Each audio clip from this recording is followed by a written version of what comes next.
Now, we are 48 hours past the tragedy at Joel Osteen's Lakewood Church in Houston, Texas.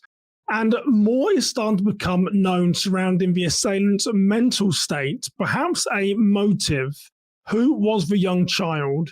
And we're starting to hear commentary from friends, neighbors, and her family. So what I want to do in this video is take us through again what is known in relation to the assailant's mental illness and possible motives for this crime. But before we dive into the material, can I just ask us to say 3 prayers right now? Can we say a prayer for the young child who is still in a life-threatening condition, being caught up in the middle of a tragedy on many fronts? So can we pray for the young child? Can we also pray for those police officers that responded and must be sat within their homes saying, I am responsible for this child's life-threatening conditions? We want to say, no, you are not. The person who's responsible is the woman that walked into that church with the firearm with intent to cause harm. So let's also pray for those police officers that are in a difficult position. And then thirdly, this might be challenging for you, but I'd ask you to pray for her family, her ex-husband, and the in-laws and other relations that, again, there are multiple victims here outside of the young child who is laying critically ill in hospital. So let's start off with some prayers. And one thing that I found interesting, and many of you know I'm a former UK police detective, is mugshots tell you an awful lot. And if we look here on the left-hand side, top left to right, we see a deterioration, a change in her appearance. And then we look at the bottom row, left to right, we see a really big, significant change in her appearance. And I only really offer that to you just from my experience, because mugshots are often a great indicator of someone's downward spiraling mental illness, drugs, personal circumstances. And just when I looked at her mugshots, it was fascinating to me to see the change in her personal appearance through her criminality. Now, the victim, the 7-year-old boy who I'm calling a victim of this shooting, his grandmother spoke out on social media. And Fox 26 Houston News picked up on it, and they released part of her social media statements. I'm going to go through them with you here today. I'm going to do a lot of reading here, but I'm going to summarize what is out there to remove you having to do the hours of reading that I've done.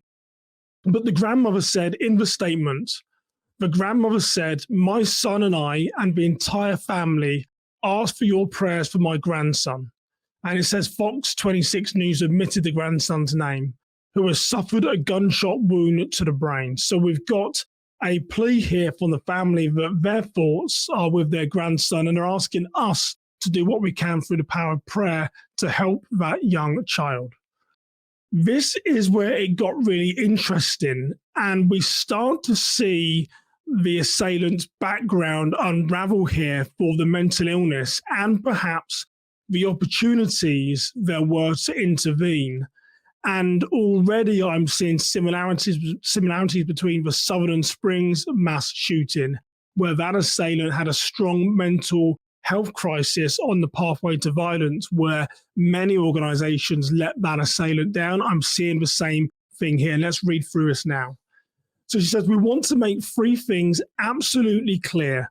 First, although my former daughter-in-law raised against Israel and Jews in a pro-Palestinian rant yesterday, this has nothing to do with Judaism or Islam, nothing. But this is what happens when reckless and irresponsible reporting lets people with severe mental illness have an excuse for violence. Now, my good friend, Dr. James Denzi, wrote a book, How to Stop a Mass Shooting Epidemic. I would say, outside of mass shootings, one of the biggest epidemics that we have in this country, in America, and perhaps the world, is mental illness. And this is the first cry, this is the first dig, if you like, on the grandmother to say, this could have been prevented. Yes, there was pro-Palestinian rant yesterday, but she said this has got nothing to do with Judaism, and we believe that the family are Jewish. But she says this is what happens when reckless and irresponsible reporting lets people with severe mental illness have an excuse for violence. And you'll see in a few moments as I go through this where some of that hatred, where some of that anger comes from, but this could have been prevented. This is another person with severe mental illness who fell through the cracks and became too difficult. The second thing that she says is that no one may ever blame a police officer who carries out his or her rightful duty to save lives, even if they are found responsible for shooting my grandson. The fault lies in a Child Protective Services of Montgomery County and Harris County that refused to remove custody from a woman with known mental illness that was not being treated, and the state of Texas for not having strong enough red flag laws that would have prevented her from owning or possessing a gun. Let it be clear that the Second Amendment stops where the First Amendment right to begins. So lots to unpack in there. It is really inspiring for me for her to say that she holds no blame on those police officers that potentially shot her grandson. But what she does say is that there is a failed system here where the assailant had profound mental illness, reports were made, and the system did not protect those people. The system didn't protect us, but the system didn't also protect the assailant. And again, we saw this in the Sutherland Springs mass murderer around 4 years before that deadly attack. The assailant was convicted for shaking an 8-month-old baby. So strong that baby had a brain bleed. And then during his medical examination, his mental health examination, he said, when I get angry, I get mad, and I do uncontrollable things, and I go to that dark place that includes shaking a baby. He said that 4 years before he walked into a church and killed 26 human souls. We see this time and time again. Where does the system help these people? Where does the system help us to stay safe? So it was really, really great that she said she doesn't blame the police officers, but there clearly is going to be an inquiry. There clearly is going to be blame towards this Harris County and Montgomery County for why did she have custody of her kids? And yet again, this assailant purchased firearms believing they have a long rap sheet. They should have been prohibited. So lots of information is going to come out there surrounding the circumstances and the purchase of those guns. We did hear in one prior report that she purchased them as recently as December. So more to come there, more lawsuits for sure on this, more negligence perhaps from our federal government.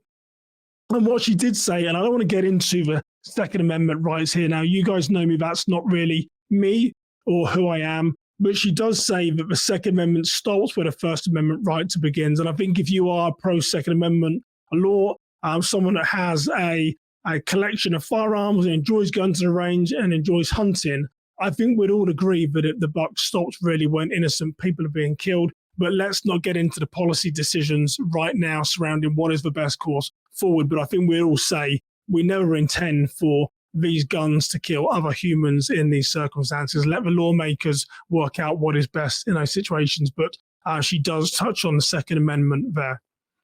The third thing that she says is that my family asked for privacy at the same time. We asked that this be a wake-up call. My daughter-in-law, when she was taking medication for schizophrenia, was a very sweet and loving woman, but mental illness is real. And when family members seek emergency protection orders, they're not doing so for their own sake, but for the sake of the person who is ill. Now, I want to read this again to make sure that I really reinforce this, because I'm a bit of an anomaly during these mass shootings, during these incidents. But I do pray for the people that are attacked, killed, and injured. But I also pray for the assailant, and here's why. Most often, as we're seeing here, there are cries for help. There is a pathway to violence, and the system, the very system that is designed to keep us safe, is also designed to help those people in need, because there but for the grace of God go I. Could one day I be a person with mental illness and I want the system to help me? So I'm going to read this again. My daughter-in-law, when she was taking medication for schizophrenia, was a very sweet and loving woman, but mental illness is real. And when family members seek emergency protection orders, they're not doing so for their own sake. Now, there's some people online that have been speculating There's some people online that say they have the death picture of this assailant, and should I post this picture on my social media? This tells us behind the brokenness, behind the pain, there's a family there that did care about her. There's a family there that didn't want this to happen.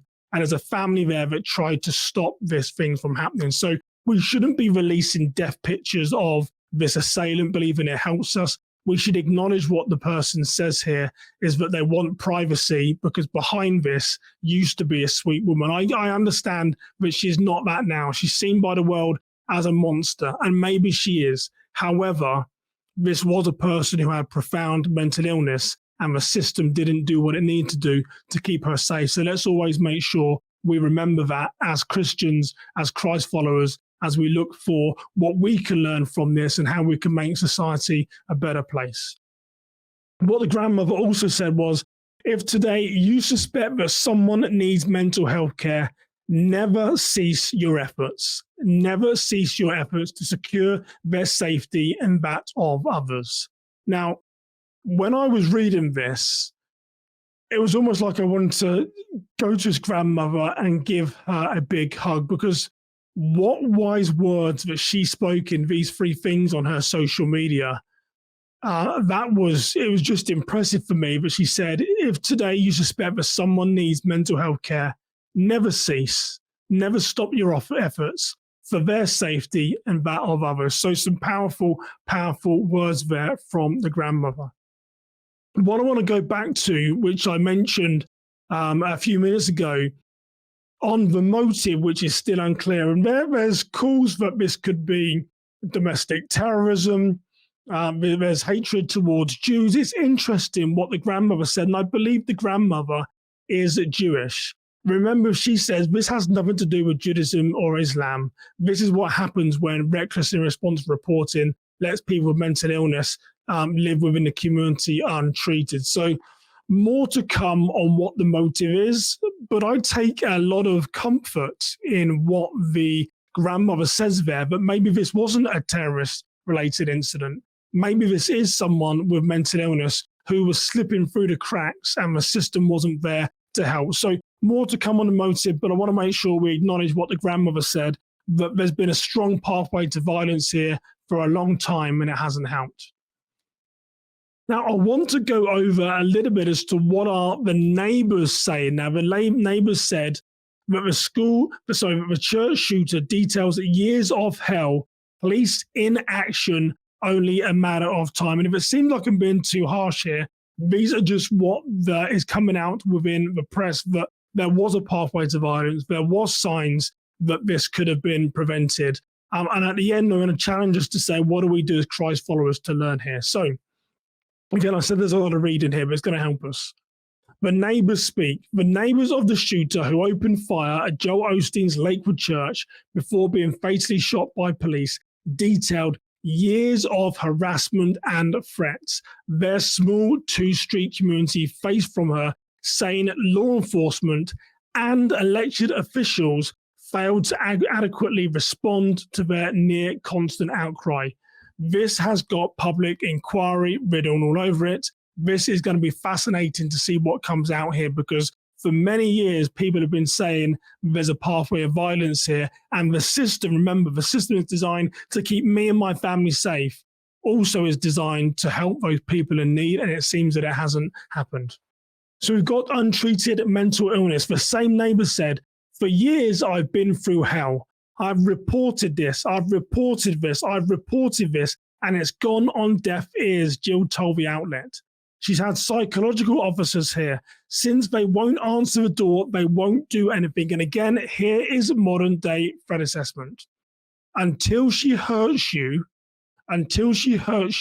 there is nothing that we can do. Modern day threat assessment. Not did the person make a threat, does the person pose a threat? Let me say that again if I get it out.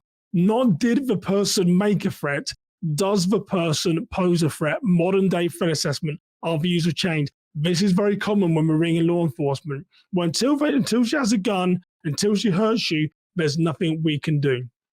So this Jill goes on to say, So everybody keeps saying on all these big news stations, if you see something, say something. That's bull, because I've been through it. I've talked to everybody. I've probably called everyone on your news stations trying to get someone to take this on.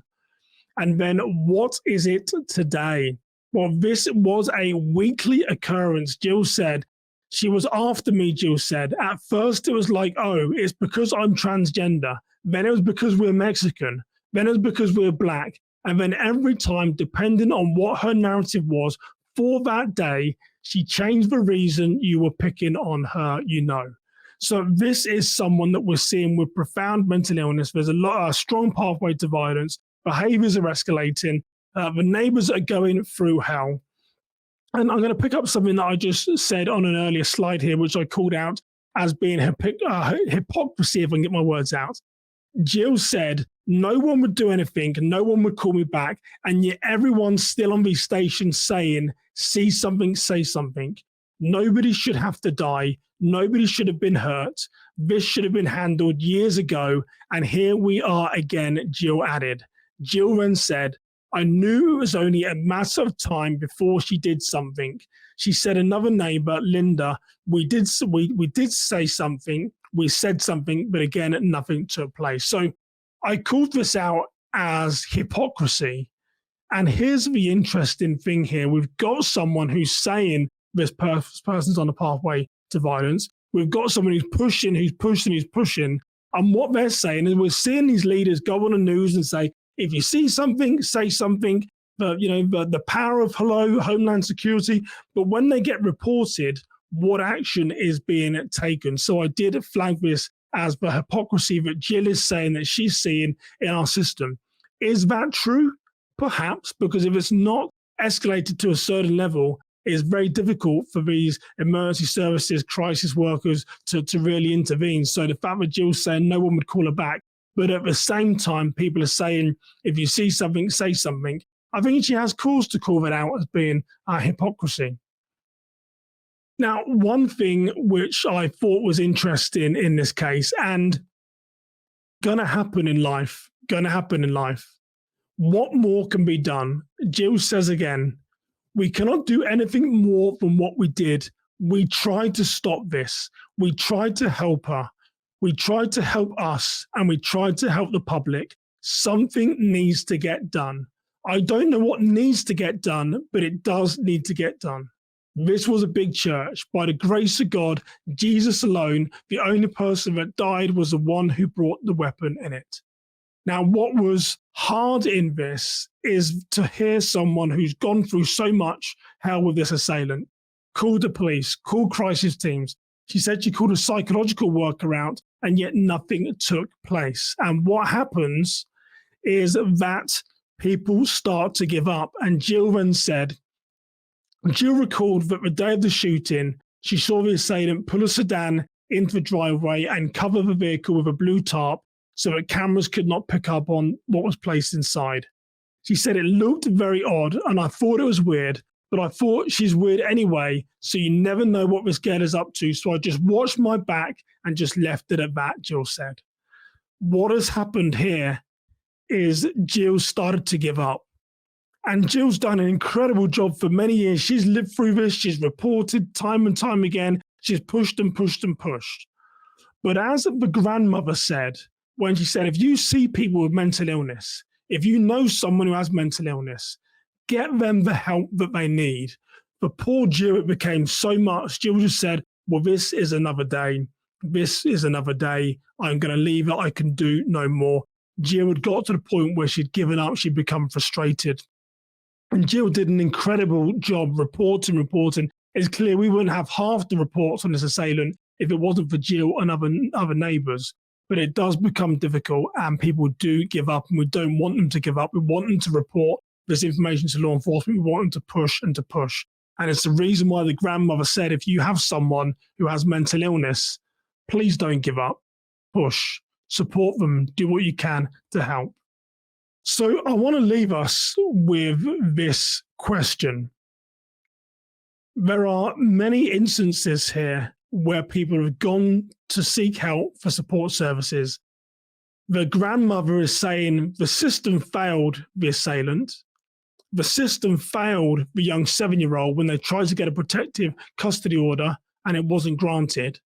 Jill has said she's pushed time and time again, and nothing came of this other than this tragic event.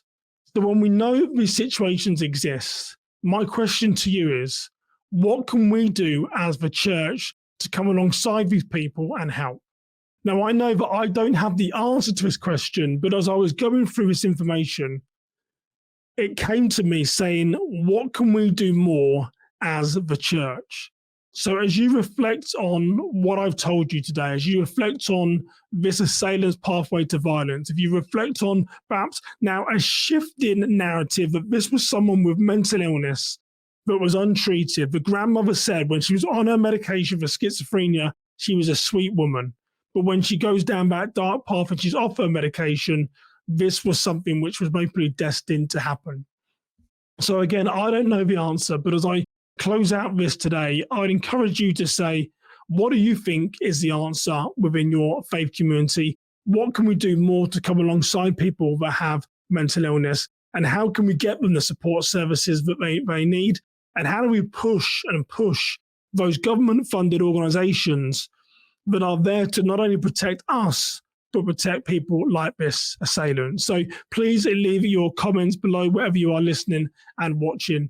But again, I pray for the young 7-year-old who is in hospital. I pray for the police officers that had to go through this tragedy. And I pray for the assailant's family. There is other victims outside of the 7-year-old and the people inside that church this day. So for now, you stay safe, you have a blessed day, and I'll see you next time. Take care, everybody.